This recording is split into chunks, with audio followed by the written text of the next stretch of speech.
Welcome to the Francisca Show podcast on JewishCoffeehouse.com, the show where I give a voice to Jewish issues, topics, and people. I'm Francisca, your host. This episode is going live a day earlier than our usual schedule, and this month we will be off schedule, obviously, because of the Chagim. I really appreciate all the feedback, the overwhelming amount of feedback that came in from last week's episode. Today's episode hopefully will make people happier because our guest still lives in Israel and is happy about it. I am excited to continue this conversation. Please join us in the WhatsApp discussion group for more discussion. Keep checking out the backlog of this podcast. And after this episode, we will be taking a short break with this topic, and we will continue on weekly covering other topics until we are able to complete this series. Thank you for understanding. If you didn't know, the Francisca Show podcast is a part of the Jewish Coffee House Network. So if you like this podcast, you'll probably enjoy the other podcasts on the network. The link is in the show notes, and let's get started. Welcome back to the Francisca Show. Today with us, we have another fellow podcaster, Chanale Felig. Welcome to the show. Hi, I feel like I know you essentially for many, many years now. That would be correct. And I know your music since I was a little girl. So we have that. Here we are in the future. We're officially in the future. Great way Just to like describe that. it. Okay. And you're a podcast host and I'm a podcast host and we're both musicians.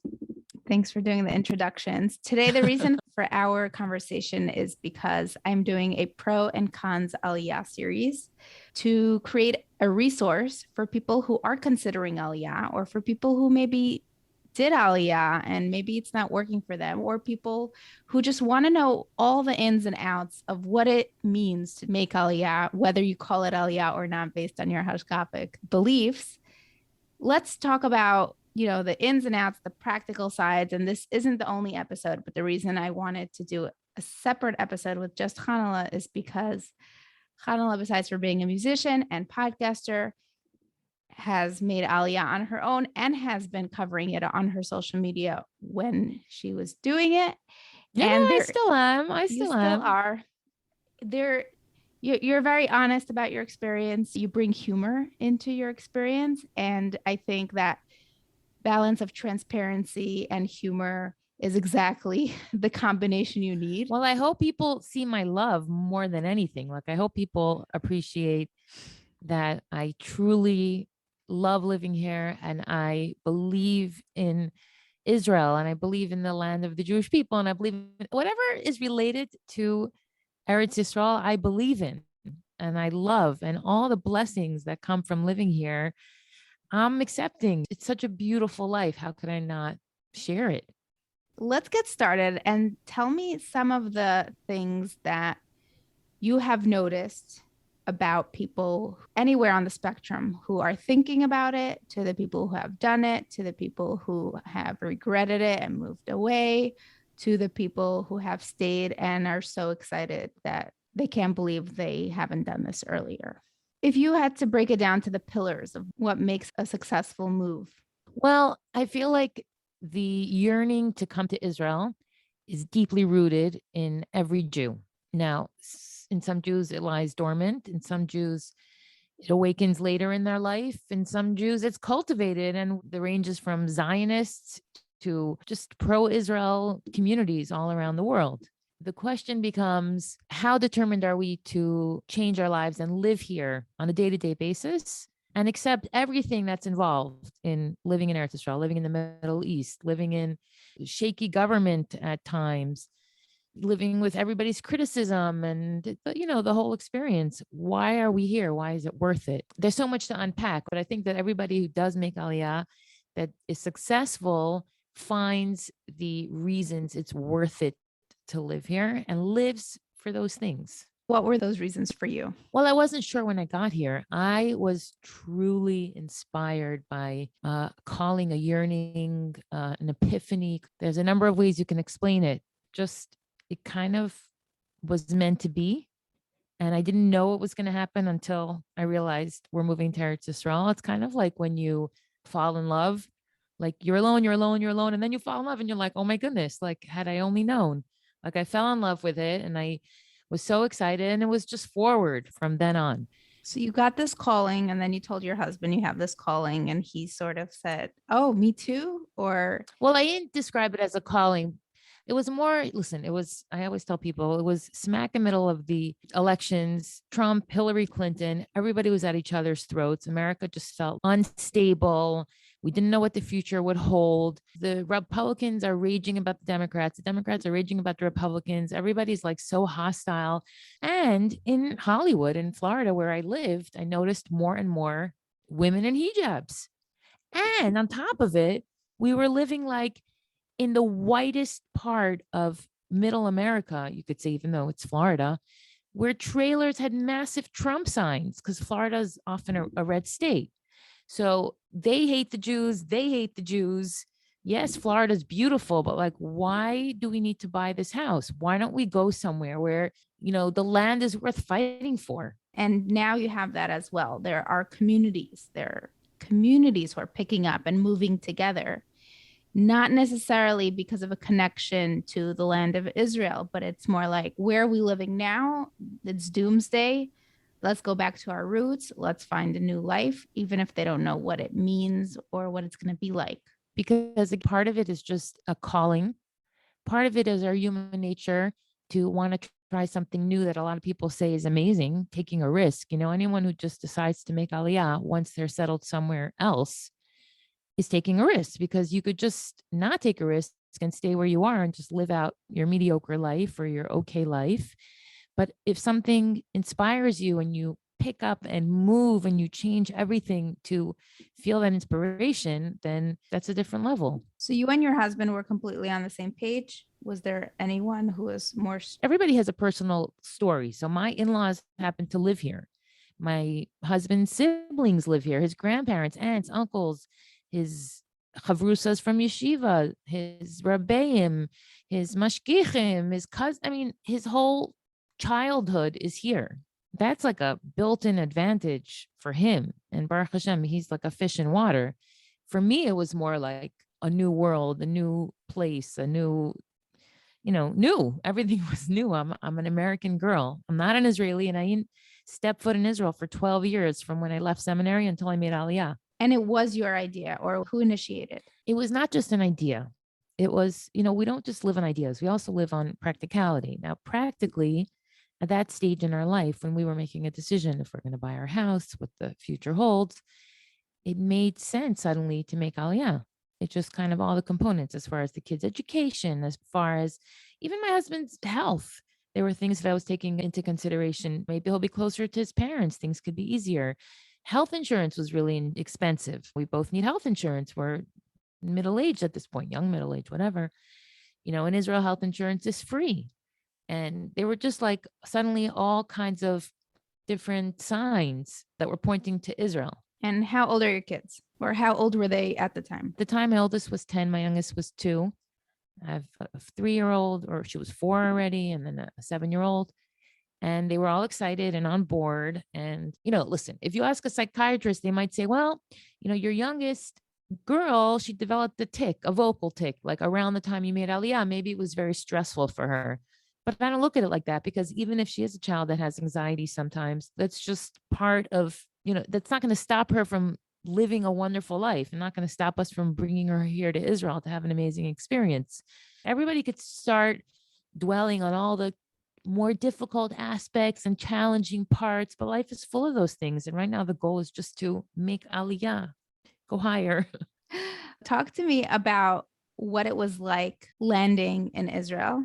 How much prep did you do in advance in terms of, did you know where you were going to live, which community? I know I speak to many people, especially now in preparation for these series, and I'll ask them, which community are you going to move to? And some people have a clear idea, whereas others are, we're going to figure it out when we land. Right. So you want to know which camp we're in or which camp you should be in? Both.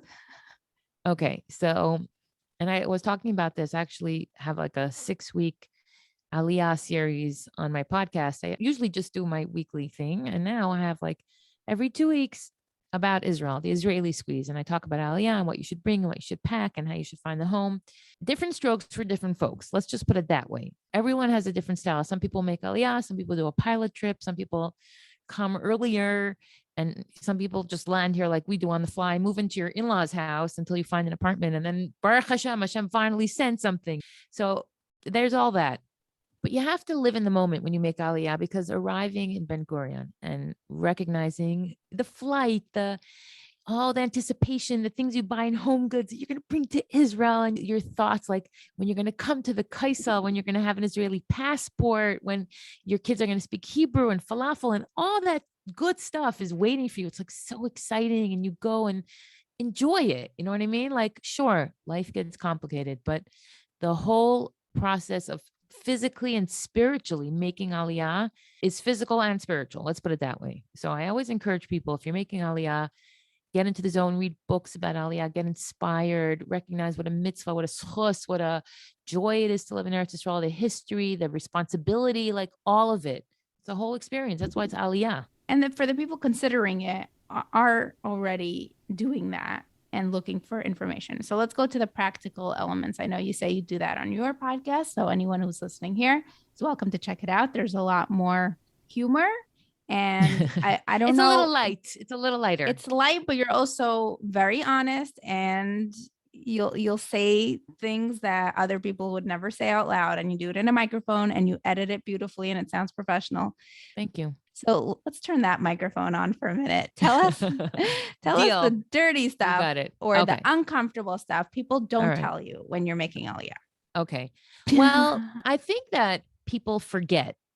It's just like when you have babies, you know, those moments when you're holding your baby in the middle of the night and you literally turn to your husband and you say something horrible, like, we are never, ever doing this again. So of course there are those moments. Of course there are the moments that you're crying and that you're frustrated and that, you know, you're regretful or you're dealing with stuff. It's like moving is one of the most monumental things that we do in our lives. And it's like in a high five list of things that are really life-changing for people, especially across the ocean. For some people, they're leaving family, they're leaving everything they know. It's like a really big deal. There's going to be those moments, but anything massive and amazing and monumental has a flip side and has the good side that's amazing and has the challenging side. Nothing amazing comes without challenges, or else we'd all be living on this amazing sphere. What are those amazing things? What are those challenging things? What were they for you? The first thing that will affect you as a woman is shopping. Shopping in Israel is a whole different animal.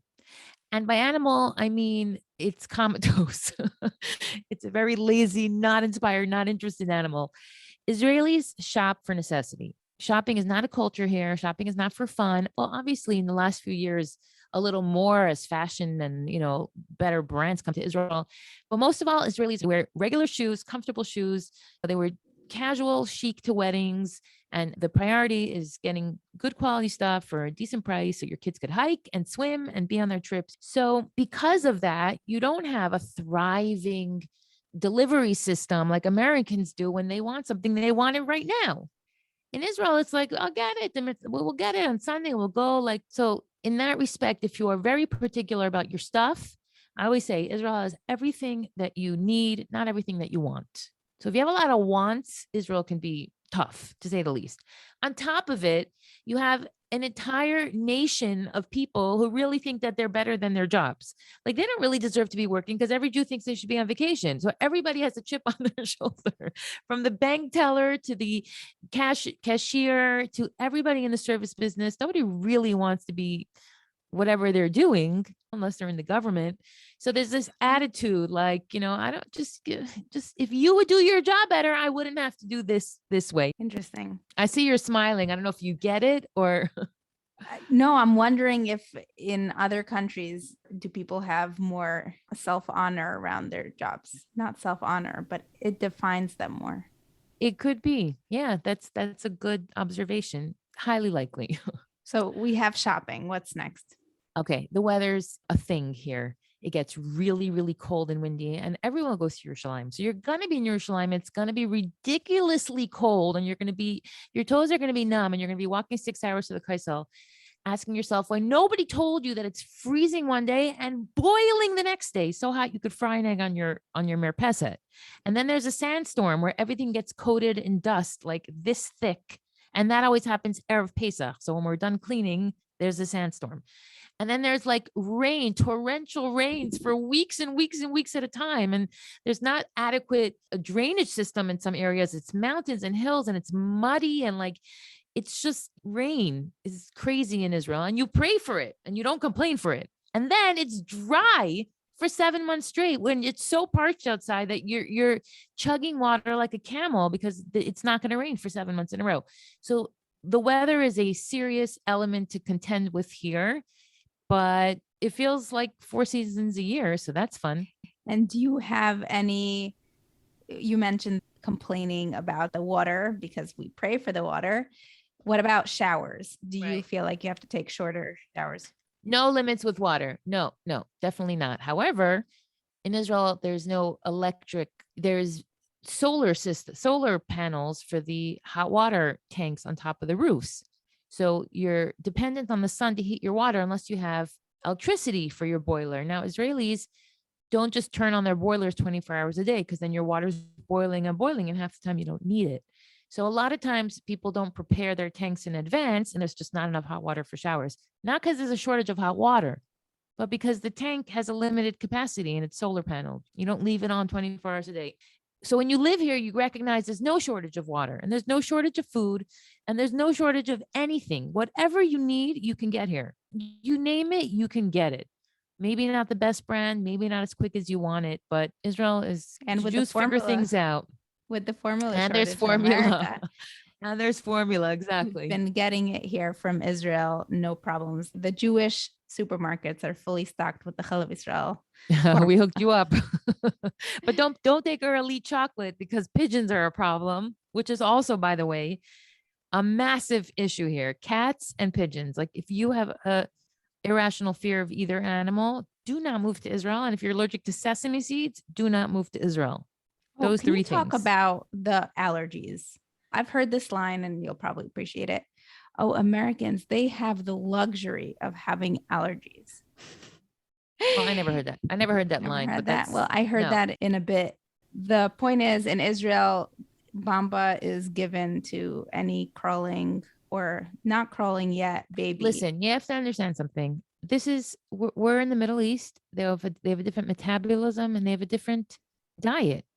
And in different countries around the world, in Africa, kids are eating live worms last I checked. So every stomach, every palate, Israelis are, not predisposed to be allergic to stuff. But you know what? Plenty of Israelis are allergic to stuff, and it is an issue.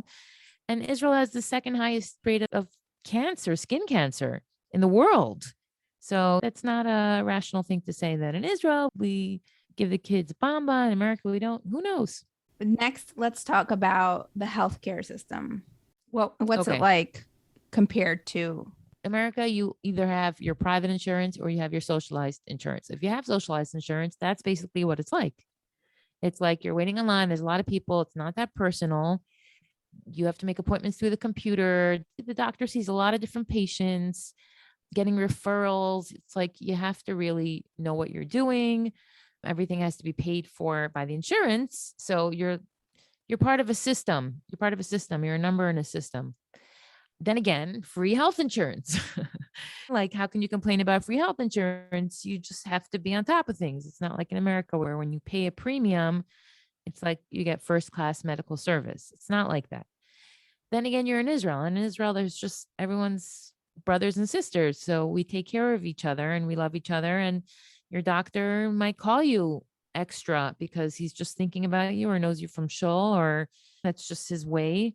So it balances out. It's not like completely cold and clinical like in England, but it has its moments. But my daughter had surgery here. We didn't pay for it. Everything went well. She had an amazing doctor. I was very happy with the hospital service. So as far as I'm concerned, so far, so good. Let's go to the next thing, which is military. I know in America, it's voluntary, and in Israel, it's mandatory. And for a lot of people who are either religiously uncomfortable or just safety-wise uncomfortable, knowing their kids are going to be drafted no matter what, Is that a concern you've had? What are your thoughts around that? Well, when you live in Chutz La'aretz and you think about your child going to the army, you just don't understand. You're just not an Israeli, until you're an Israeli and until you're committed, fully committed, and until you could even, I would say you even live here for a little while, you really can't know how you'll feel about the army.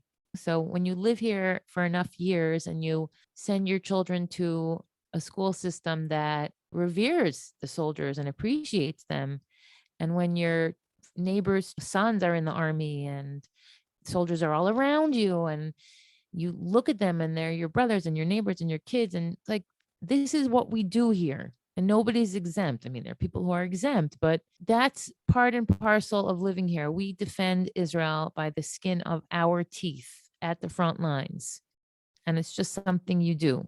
So you're sending your children to Sheirut Leumi/army? Well, I even think about it to that extent. I have 3 daughters. I know that they either have to do Sheirut Leumi or do 2 years in the army. So however that plays out is fine with me.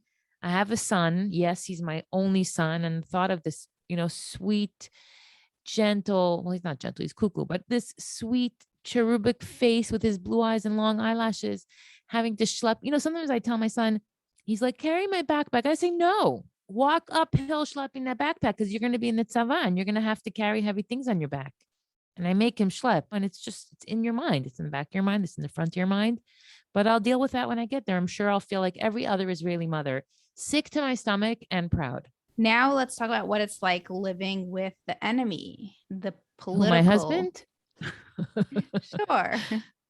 You want to go there. I know our audience loves all intimacy and marriage episodes. My husband's the rock star. My husband's great. But this one's about Israel. And you did an episode about how Arabs are, and excuse my language, because I am completely quoting you here, are like cockroaches. And that's right. I have replayed that episode or those segments from that episode to several people. And who agree? I have no idea. There was like silence after. But talk to me about what it's like living with people who, if they had the chance, potentially would pull out a gun on you or bomb you if they had the chance. I'll tell you. You want the truth? And maybe they don't. Maybe they're grateful. I hear that the Israeli Arabs have a better life than the non-Israeli Arabs, and they're grateful to be a part of the Israeli state because they could have better jobs and better healthcare system. Listen. It's infuriating to live in Israel and be surrounded by a bunch of violent, rabid, furious, fuming, out of control, irrational, murderous, bloodthirsty young men, women, and children who literally think about murdering you and your children every single day, all day, so that they can take Israel and Yerushalayim and everything that we've done, building up this country from the swamps with malaria, while they were sitting in their huts, twiddling their thumbs, that they should take that from us. And that we somehow owe it to them, and the world should be on their side, convincing each other that the Jews don't belong in Israel. These Vilde Chayas belong in Palestine. The whole thing is insanity. It's literally infuriating what is going on and how, once again, the Jews are being victimized here in Israel after running away to be saved from the Holocaust. There were people murdered fighting for Israel that survived concentration camps. And we have to apologize for them? Like, the whole thing is infuriating. Now, you could think about it like this. What's Israel going to do? What's the country going to do? What's the land going to do?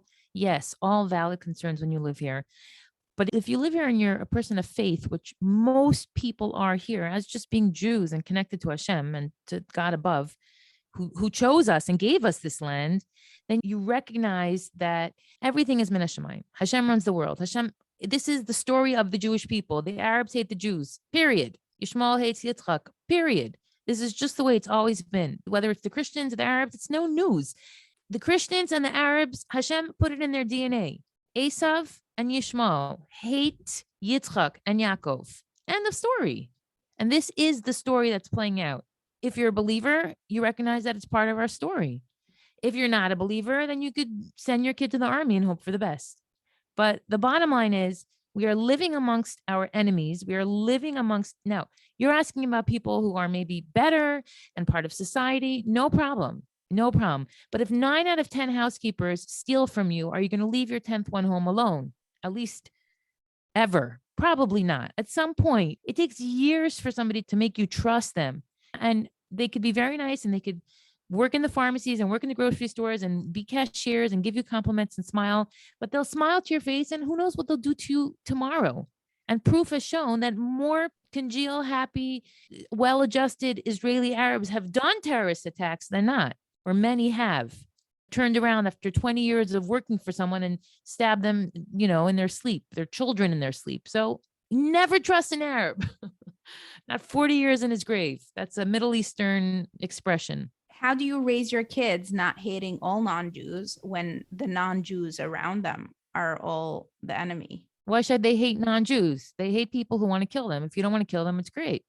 I have no issue. I respect all people. Their major exposure, if you need a guy to do something for you on Shabbos. No, we have a Filipino. We don't take a Palestinian. There's no major exposure. Look, children, these are the Palestinians. They live over there in the Gaza Strip. And they live near Ashkelon and Ashdod, and they work in the grocery store, and they walk on the street, and they're the gardeners and the delivery men. Be very careful from them.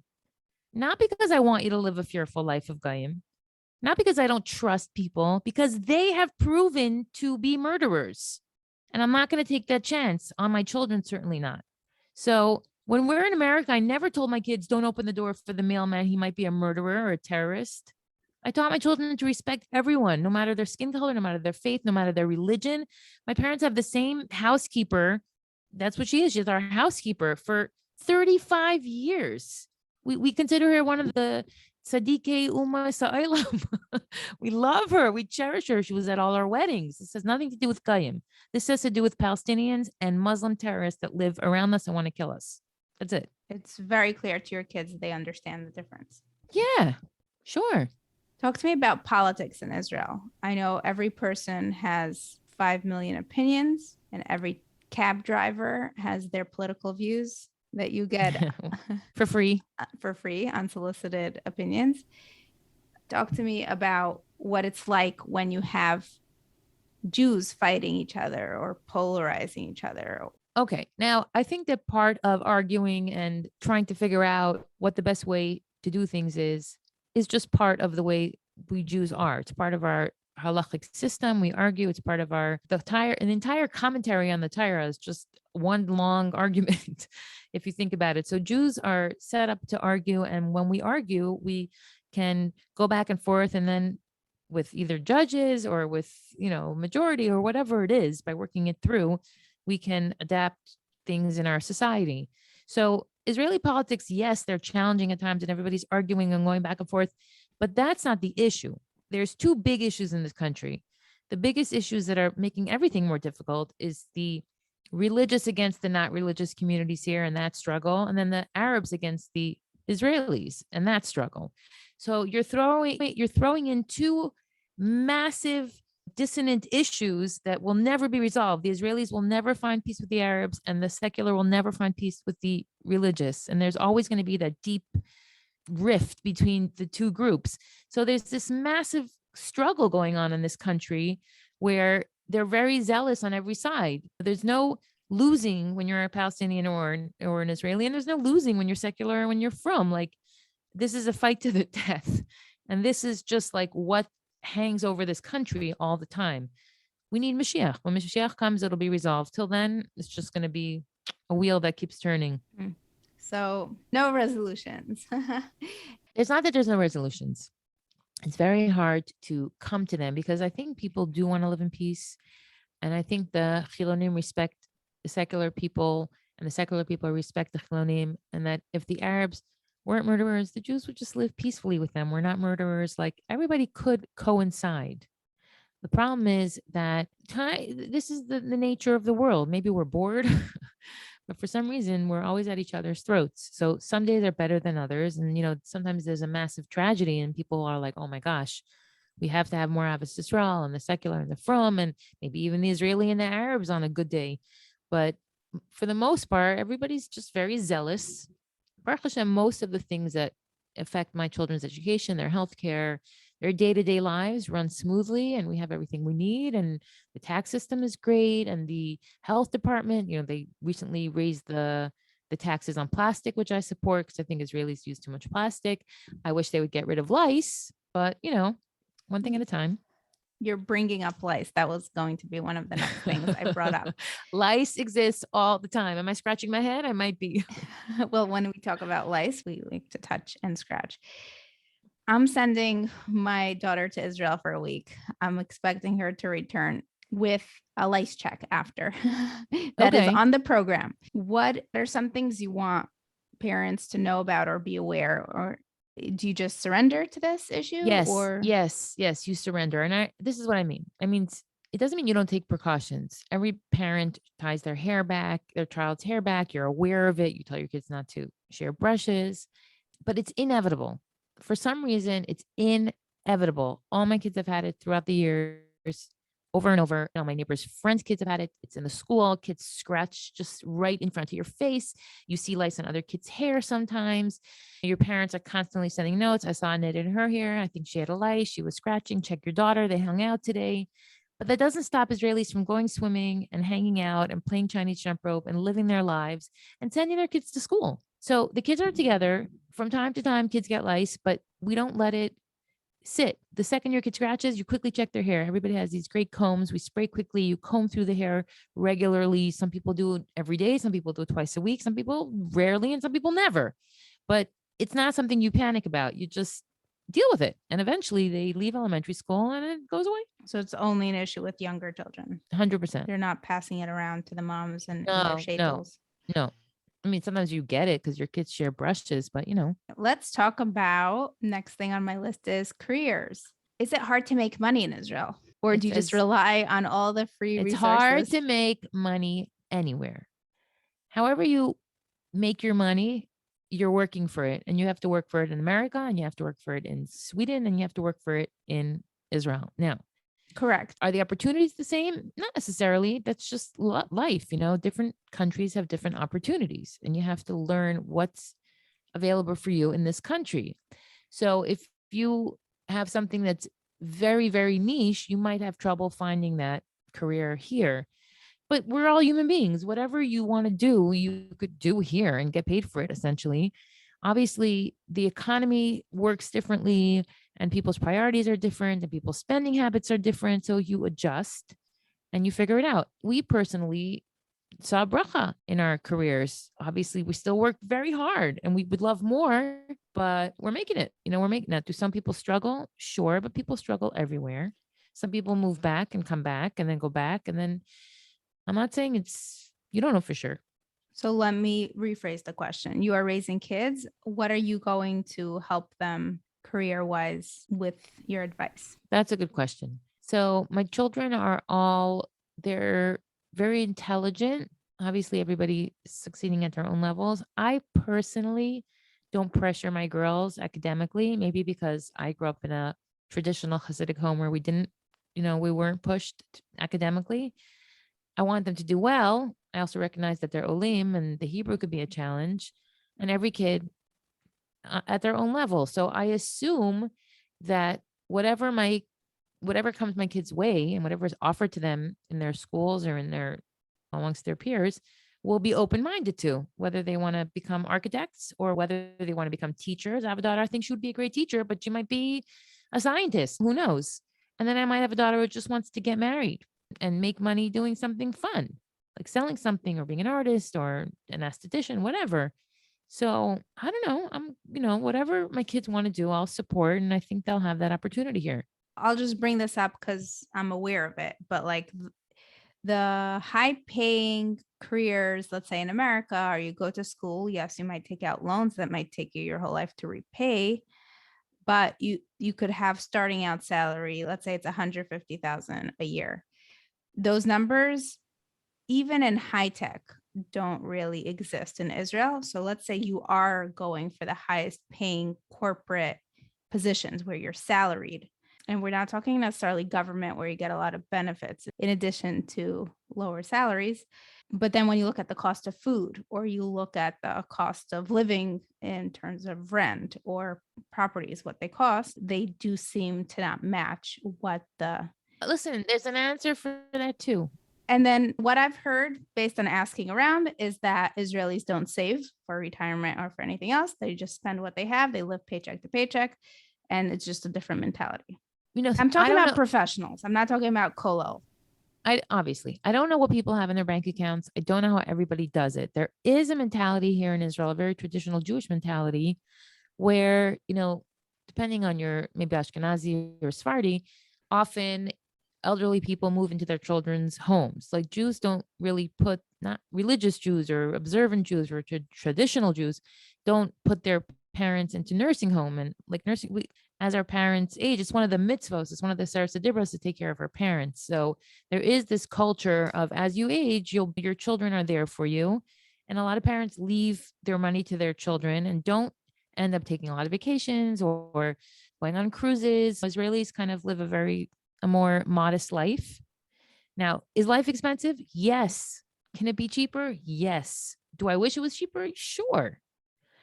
But that's not something I could control. And like I said, I don't find the payoff for living here and maybe spending a little more or having a little bit less is worth it for me. My kids don't need as much and we can't buy as much, but we have so much other wonderful things. And I think a lot of Israelis feel like that. So yeah, maybe your career will be smaller. Maybe you'll be a big respected doctor in America and just a social doctor here that gets a very low paycheck. But your life is fulfilling in so many different ways that a lot of people are. And then bracha comes. You never know. There's billionaires in this country too. So there's plenty of money here to be made. There's plenty of brilliant, amazing people making a ton of money here. So I don't think that should be an issue for anyone. You brought up Ashkenazim and Sephardim. Let's talk about racism within the Jewish community in Israel, what it's like, and what are some of the thoughts that come to you. Every single Jew can list you 20 different Jews that are problematic. What's funny, I'm doing a fundraiser for Daily Giving, right? So Daily Giving is just an organization. I'm not plugging them. I'm just explaining that they're a tzedakah organization.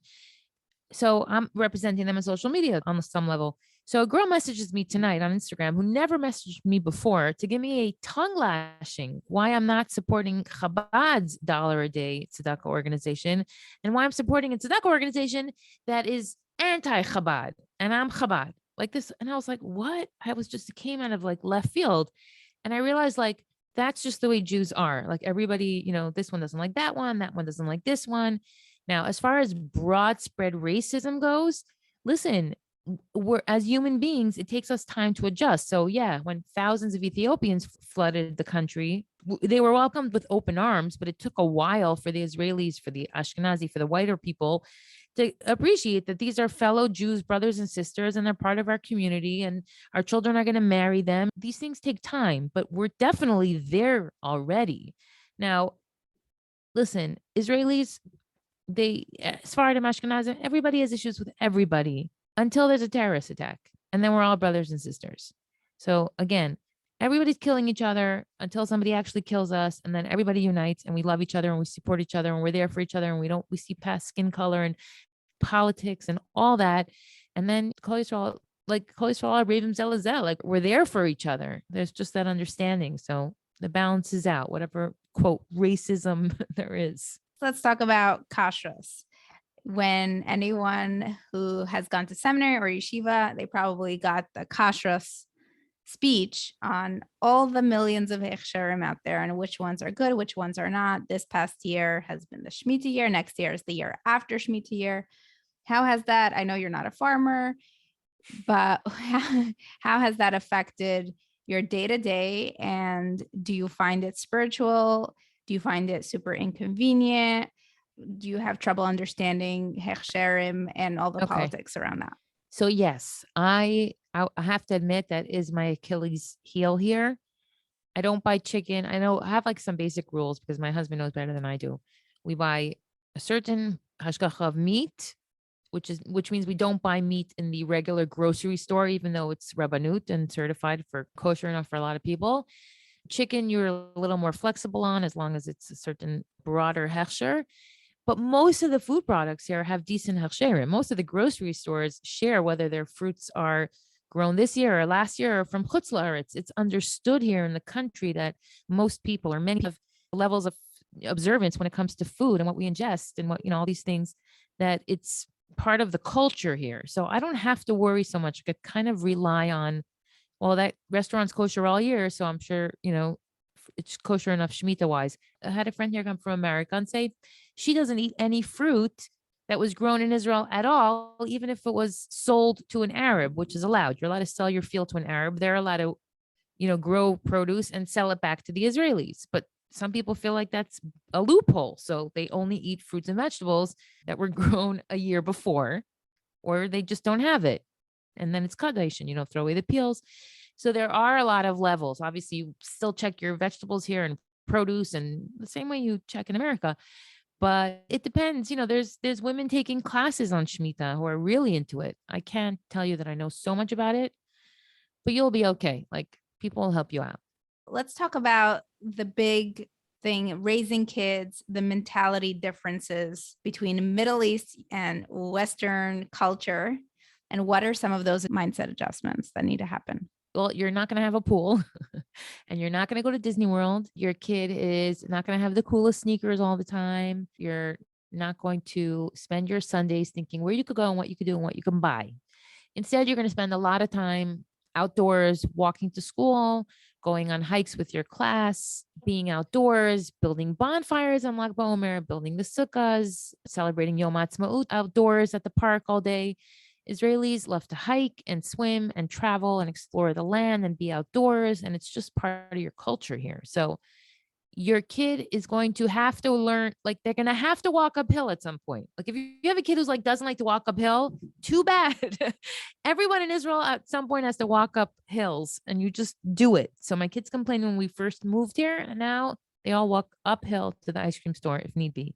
There's a less spoiled mentality. At the same time, Israelis have their shtick too. My kids are out very late at night.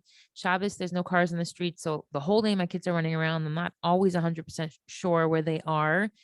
Israelis, we let our kids drink iced coffee in the morning, and everybody has money on them, and kids go to the store with their mother's credit cards, and it's Israeli kids, they have a freedom.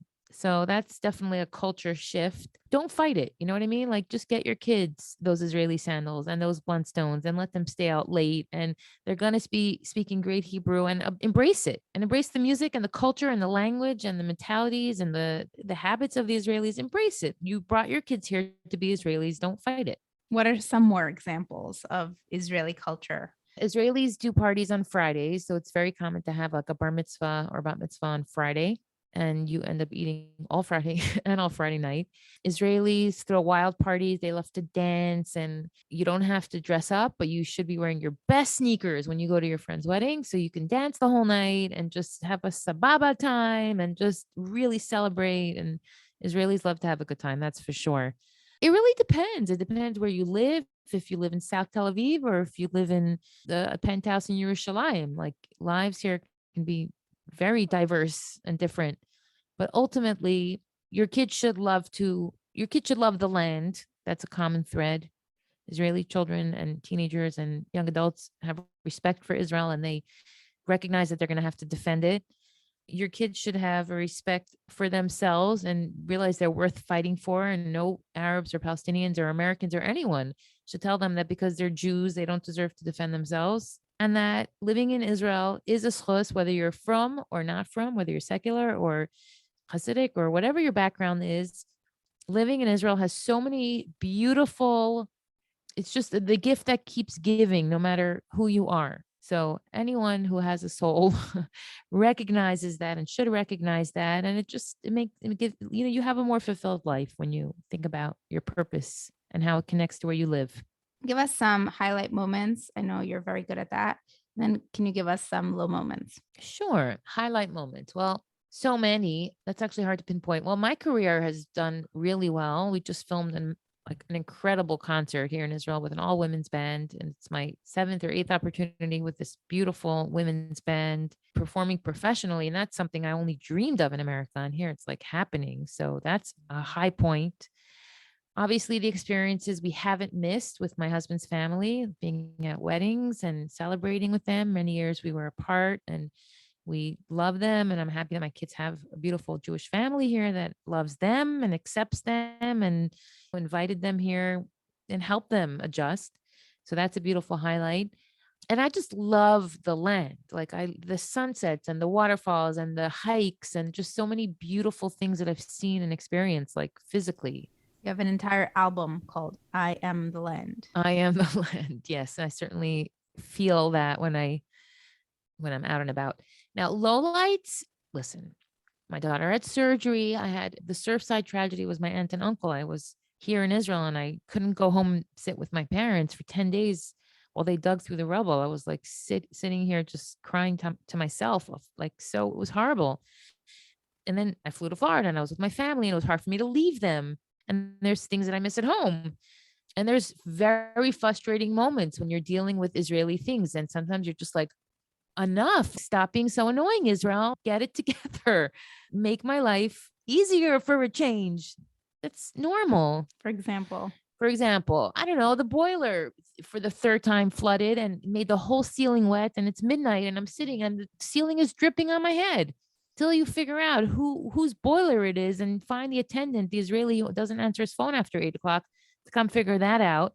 We once had a worker on our roof. My kid thought it was an Arab. I panicked.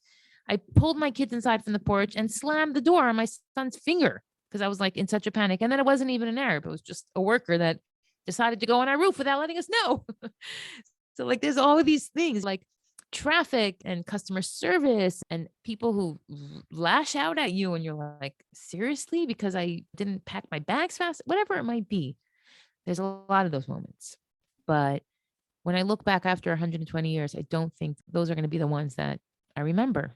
And before we close, any feedback you've gotten from your kids so far? I know it's pretty fresh, but what have you learned from them adjusting to new life? It's a really good question. So we're here 5 years now. A few things. First of all, children live in the now. So sometimes they'll say something like, I wish we had a pool. I remember Florida and Disney World and stuff like that. But they live in the now. So when your children are happy in the now and they're living full lives, I'm not saying easy, but full lives that give them what to do and give them opportunity to grow and have challenges and live and have fun and all those great experiences, they're not going to dwell on what they left behind. They're going to be happy. So I've learned that kids really are happy when they're happy. So that's great. I've learned that my kids are smarter than me, but that's something I might have learned also in America, just the way they learned Hebrew and they're studying. And my 3rd grader's like, I need help with math. And I'm like, I can't do that math. Like, no way, not in Hebrew, for sure not. And they're succeeding. So that's beautiful. And that if you love Israel and you say it and you believe it and you think it and you feel it, your kids will feel the same way. So that's the secret. Just say it. I love it here. I don't let my children talk Lashon Hara about Israel. I don't let them litter. I remind them every Chag that we're lucky to be here. I respect the atmosphere and the culture, and I have Israeli flags and all these things that make my children proud to be here. So they are proud to be here. Amazing. Thank you so much. Any closing remarks? Well, first of all, make ALIYAH, but do it the way, and that don't make yourself sick. If it's not happening right now and it's not unfolding, it's not your time. Don't worry. Everyone is coming to Israel. That's just like, that's the end of the story for the Jewish people. So whether it's today, tomorrow, or when Mashiach comes, you'll all be here eventually, and we'll be safe and sound in our land, and we will be a light unto the nations and serve Hashem and make this world a better place. And then it will be all worth it. Thank you so much, Chanale. You're very welcome. Thanks for sticking around until the end. I hope you have a beautiful, meaningful, and easy Yom Kippur. If you need help launching, branding, or marketing of your podcast, please do reach out. Stay tuned for the follow-up episode to this series. See you next time.